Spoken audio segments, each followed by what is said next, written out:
Yo, do you know what today is? It's my anniversary.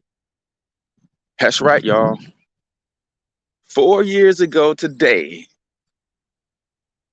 I walked away from pretty decent paying corporate job to pursue my entrepreneurial endeavors full time. And guess what? I'm on a mission to help 100 people get started on that journey this month alone. Question is, will you be one of them? You guys are coming into the room. Go ahead and comment in the chat where you're from. If you're already building a business, drop the name of your business and or your brand. Let me know, man. Do you seriously want to escape the rat race? Listen, I'm not one to bash anybody with a job. If you are on the path that you dreamt of as a kid in corporate America, climbing that corporate ladder, more power to you. However, if you are not, and you seriously want a game plan that will help you buy back your time, help you live the life that you want to live, get your finances all the way up, then you need to stick around. But I need to hear from you. If you seriously want to get out of the rat race, comment, let me out. And we'll talk about exactly how you can do that. For those of you who do not know me, my name is H. Cortez, also known as the one and only financial health mentor, everybody's favorite fatherpreneur for myperfectmoneyplan.com. And for the last 5 years, I've been on a mission, man, to empower our community economically through financial literacy with an emphasis on personal brand development and entrepreneurship.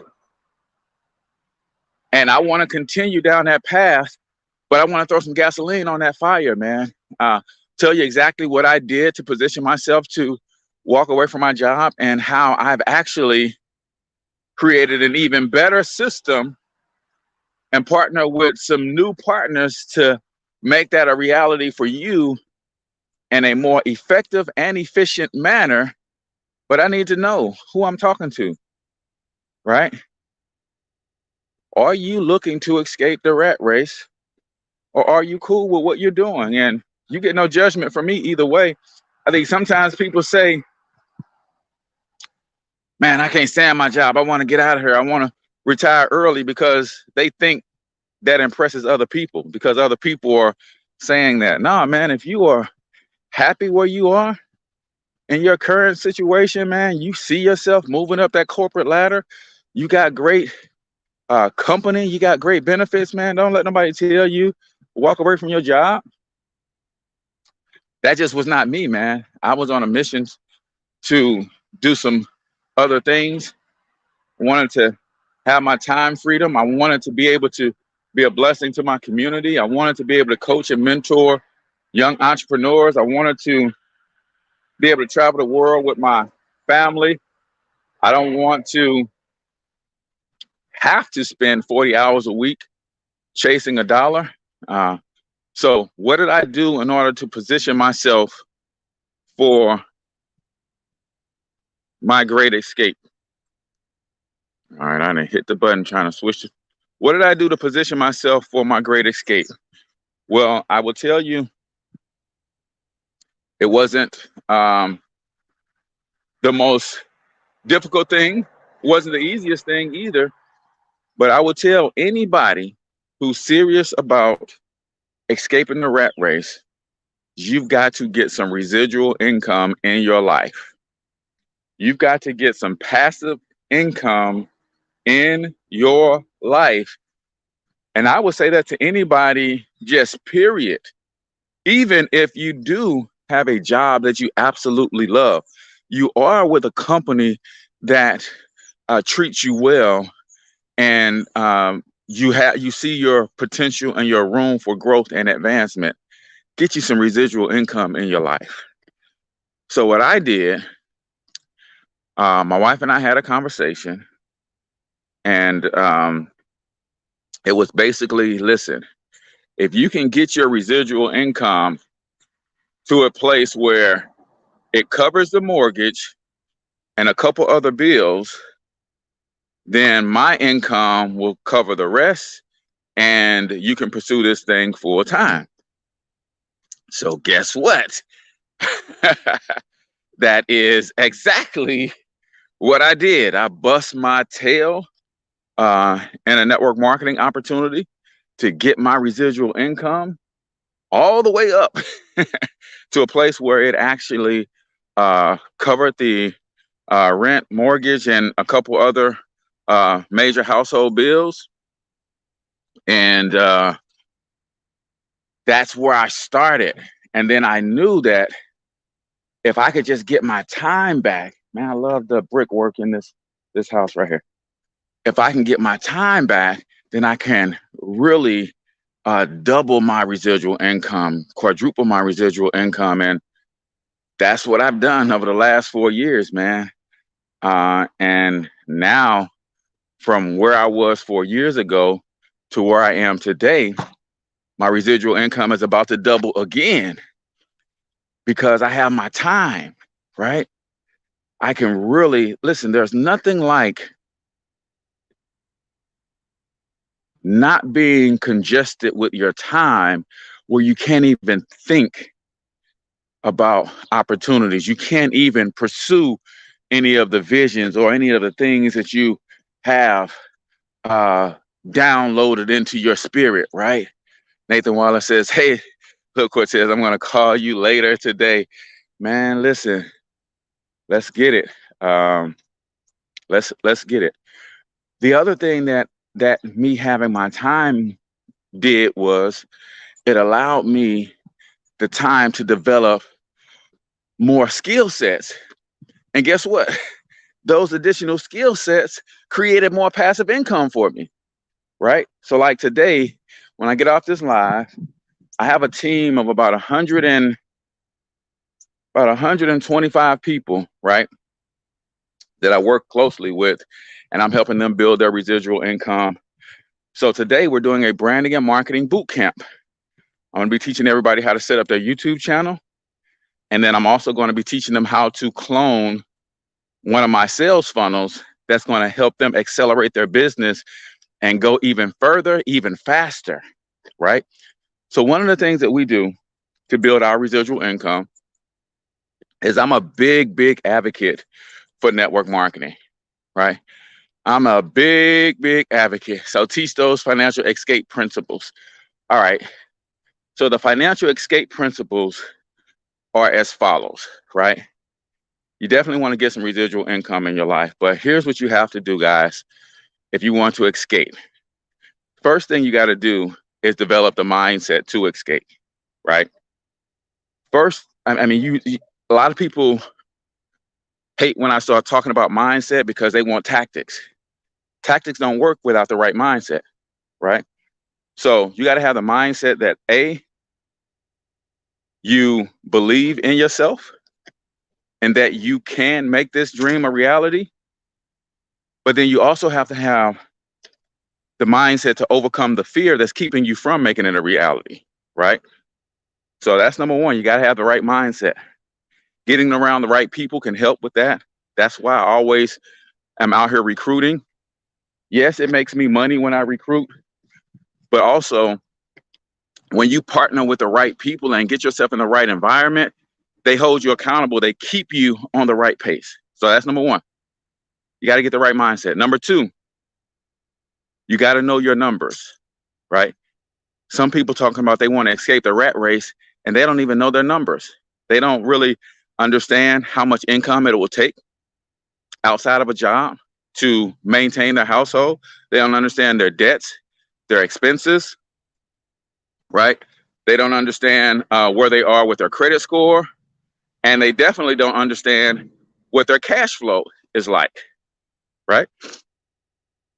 So cash flow is the difference between your income minus all of your expenses. Whatever's left over is your cash flow.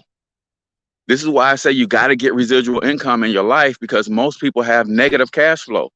The income that they have, they spend that all on bills, and that's not even enough to cover their bills. So they then put the rest on credit cards. So you got to know your numbers. For me, I leverage entrepreneurship. When you add a business to your job, you reposition yourself in capitalism, right? So me having a business in conjunction with my job, it allowed me to bring an extra $270 a month back into my household because I reflected on my W-4 that I'm a business owner. So my employer's like, okay, if you're a business owner, we take less taxes out of your check. So that brought money back into my household that I was able to leverage to get out of debt, start building emergency funds, start investing. And then it was those same strategies I started teaching, and that's what allowed me to build the residual income, right? And then that residual income grew to enough to where I was able to meet my wife's agreement. Hey, we got enough residual income. It's going to cover most of our major bills. She was working part-time. She's like, cool, I got the rest. And then when I got my time back, I poured my time into my business to grow it, which forced me to develop more skill sets. And those skill sets that I developed to grow my business are also marketable. I was able to put some of that information in a book. I was able to create some courses. I was able to do some coaching, and that adds to my passive income. And now, as a full-time entrepreneur, what I do is I have a financial membership that I sell to individuals who are not business minded, but they want better finances. That membership is going to help them with a team of professionals lower their taxes. A team of professionals is going to fix their credit. A team of professionals is going to help them with a debt elimination plan. And a team of professionals will even help them become their own bank with our private reserve banking strategy, right? That's for people who are not entrepreneurial minded. That membership will make you wealthy over time. So I sell that membership. I earn commissions and residual income for selling that membership. But then I also build a team of affiliates that also want to sell that membership and get residual income in their lives. And that team is who I'm connecting with today. We're going to do a branding and marketing boot camp where I'm going to show them some of my best marketing strategies over the next couple hours, mainly how to set up their YouTube channel and how to clone our funnel that we're using. Now, if you want a home-based business in your life, you want to make some residual income, it'll cost you a couple $100 to partner with us. About $120 a month is your monthly maintenance for your business, your services, your capture pages, your funnels, and all of that kind of stuff, things that we use to really help accelerate our business. And you get me as your personal coach and mentor and guide on this journey to you escaping a rat race. Now, some of y'all got turned off instantly when you found out there's an investment. Let me help you understand something, man. If you're not willing to bet on yourself, then you've got bigger problems than your job. You've got bigger problems than, wanting to escape the rat race. You have to be willing to bet on yourself. And the only reason that you would not bet on yourself that I can imagine is that you don't believe in yourself. I think that's it. Why would you not bet on yourself? See, I love an opportunity where the income is directly tied to my personal efforts, right? See, when I was on my job, and again, this is not job bashing, but the job that I was on, my income, I had no control over. I had reached the top of my pay band, which meant the only way that I could increase my income on that job is if I got promoted. That's the only way. And in order for me to get promoted means somebody in the pay band just above me would have had to get promoted. They'd had to get fired or they'd have to die. That's And I didn't like that. I did not have that much control. In fact, even with my performance on my job, right? I performed very well. I was one of those guys who, as I was teaching my children, they were in school, I would come home with my evaluations and I would share them with my children because the evaluation on the job, come on, the evaluation on your job is kind of similar to a report card. So I would bring my evaluations home and show my kids, hey, listen, 5 out of 5, 5 out of 5, 5 out of 5. Okay, Dad, what does that mean? Well, this is how they determine what my pay raise is going to be, right? And the last time I got a pay raise, 5 out of 5, evaluation on fleek, as the kids used to say back then, and shared it with my kids. And then I go in and sit down with my supervisor, and he's sharing with me, Cortez, man, you are such an asset to the team. I don't know where we would be without you. Everything is on point. I like the way you stepped up in leadership, and you got your team doing everything they supposed to be doing, man. The company has had record growth quarter after quarter, record revenue, record profits. I'm like, yeah, it's about to go down. Your boy about to get a nice bump. Guys, 1.75% was my raise. And my supervisor at the time could see the look on my face, right? And this is not normally what they supposed to say, but I could tell he had went through the same thing on his end when he got his evaluation, because he was a dope supervisor, did everything. He had us humming like a well-oiled machine. He said, bro, the reason your raise isn't maxed out at 5% is not because you did anything wrong. It's not because we didn't help the company make record profits. He said what they decided to do, though, is instead of reinvesting the money back into the company and its employees, they decided to give shareholder bonuses to all of the investors instead. I want y'all to hear this, man. We created the record sales. We created the record profits 4, 5, 6 quarters in a row. And when it's time for the company to show its appreciation for the people who created the record profits for the company, they said, we're going to give this money to the shareholders instead of the employees. Now, I could only get but so mad. Why? Because I have an opportunity to bet on myself. That's not my company. I don't have any ownership shares to vote in the meetings to say, hey, we might want to make sure that we're taking care of our people while we're taking care of our shareholders. I get that. We might want to make sure we're taking care of the people who's causing these record numbers, right? None of that happened.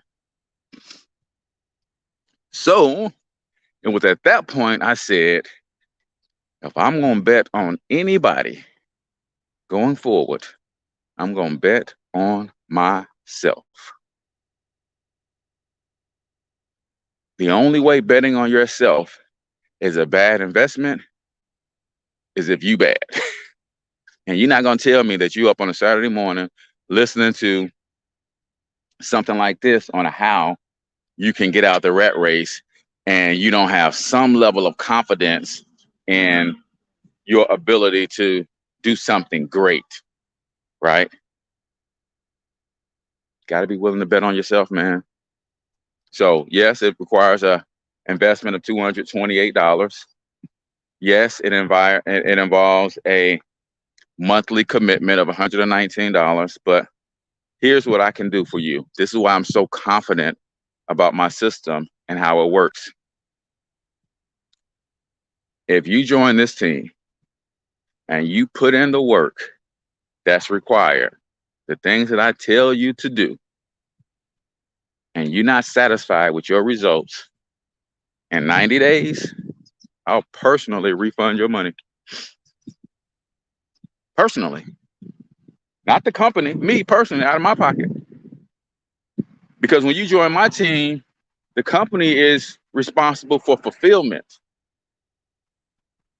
but I'm responsible for growing you into the person that you need to become to have success with the program, right?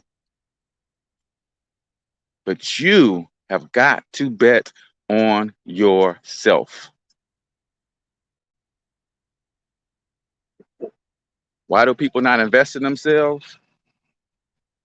You invest in the things that you value. And somewhere along your life, man, maybe when you was a very little kid, somebody planted a seed in you that says you're not valuable.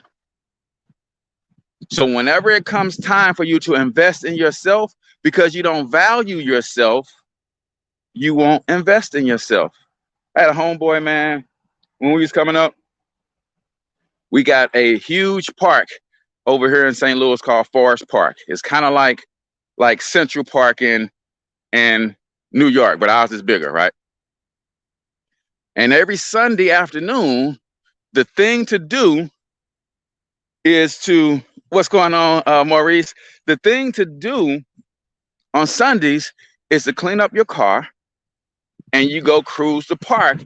You find a place to park and you sit out and you might toss back a fruit brews or whatever and just hang out, right? And my homeboy had this car. Now, Sunday at the park means you bringing out your nicest whip, right? Got your rims, got your beats and all of that. My homeboy got his first car. I don't even know what that car was, man. But it wasn't typically the type of car that you would have at the park. Nevertheless, every Sunday, he got that thing buffed. He got it waxed. He got the tire shine on. Why is he doing all of that for a car that is not the most the best looking or even the best make and model? Why is he investing all of that time and money and energy into it? Because he valued it. He didn't care that nobody else valued it. He valued it.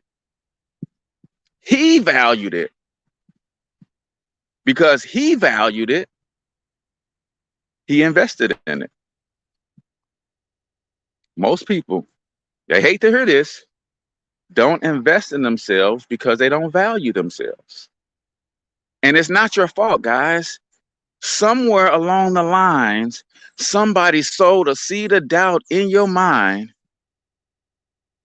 that got you believing that you are worth less. What's up, Trevor? They got you believing deep down in your mind. It could have been when you were 6 years old and that first grade teacher put that first red X on your paper.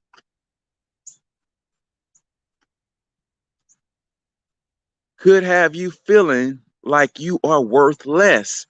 Now you're afraid to invest in yourself because you don't believe and you don't value yourself.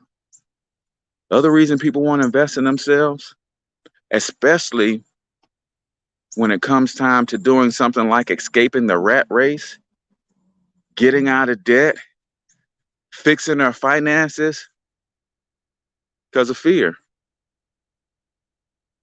It's the fear. And a lot of people say, Cortez, I'm afraid to fail. You're not afraid to fail. You're afraid of being labeled a failure. Right? Did y'all catch that? A lot of people say, well, Cortez, I'm afraid to fail. What if I mess this thing up? Come on, man. You done failed before in your life. You're not afraid to fail. What you're really afraid of is what you think other people might think about you failing. Therefore, you don't even try. I used to be that guy. If I try this and fail, people gonna laugh at me, so I'm not gonna try. That's what happens. If I try this and fail, people are gonna laugh at me, and that's gonna hurt worse than me trying So I would not even try at all because of what I think other people might think about my success or failures, right? We care too much about what other people think about us, and it allows us to let fear paralyze us from doing the things that we absolutely know deep down inside that we should be doing. I'm talking to people who want to change their situation. I'm not talking about the person who has that great job, the company treats them well, they're on their trajectory because of what their ambitions, their dreams, their goals are. They say, hey, listen, I know there can only be one CEO at this company, but I'm going to work my way all the way up and I'm going to get it done. If that's your ambition, then more power to you, right? But the person who, like me, was going to a job every day for the sole purpose of fulfilling my purpose in life. See, when I was going to my job, I wasn't going to work. I was going to fulfill my God-given duty. See, God called me to be a provider and a protector of my family. So as a provider and a protector of my family, one of the ways that you do that is by going to secure an income, right? So I went to a job every day, not because it was my passion, but because of the duty. And then I started to learn there's more effective and efficient ways to earn income. And even when I started learning those things, I still stayed at the job for another 12 years because of fear, right? So I'm talking to the person that's going to a job every day and they're dying inside a little bit every day because they're not pursuing something that they're passionate about. They know that they're called to do something else, but they're so afraid of what other people might think about them. Man, when I left my job, nobody really said it to my face, but I heard the rumblings behind my back. That boy crazy. Now, you got to understand, somebody whose love language is words of affirmation. Words hurt me more than the average person because that's my love language. On top of that, I suffered a mental breakdown about 20 years ago where I actually had to be hospitalized in a mental institution. So imagine me stepping out on faith and pursuing my dreams and goals. My love language is words of affirmation. I actually was clinically declared crazy at one point in my life. And then when I walk away from my job, people behind my back saying I'm crazy, right? But see, it was at that point I had already got to a place where I no longer cared too much about what other people thought about me to let that keep me from making the moves that I needed to make for my family. That don't mean it hurt any less, because some of these people were people that I love and respect who were saying this stuff behind my back, right? But nevertheless, I had to keep pushing. I had to keep pushing. So I want you to type this in the comments, right? I want to help free somebody today. Type this in the comments. I used to care too much about what other people think about me. I've got to get in here and get ready for this training. I done just walked all over the neighborhood. Put this in the comments, man. It's going to help somebody today. I used to care too much about what other people think about me. And it's important that you put it in the comments in the past tense, right? Because as of this moment, you no longer care too much. You're still going to care. You're just not going to care too much to allow what you think they're thinking to paralyze you with fear to keep you from making a move. I no longer care too much about what other people think about me. What you have to do is you have to first admit that that's where you were. Like, man, Why do I care about what this person thinks? They don't got nothing on nan one of the bills in my house, but because of what they think, I'm not gonna make a move. Nah, man. You got to get to the point where you're trusting your gut, right? You're trusting your knower. You value yourself. You can bet on yourself, and you can bet on yourself and you can win. Because the only way you lose is if you quit. All right. So, oh man, that's a pit bull back there. All right. So I got to go, man. Be teaching some branding and some marketing today to my team. Get them all set up on YouTube. Get them cloning the funnel. It's going to help them take their business to the next level. Listen, if you want to partner with us in business, then reach out. Let me know.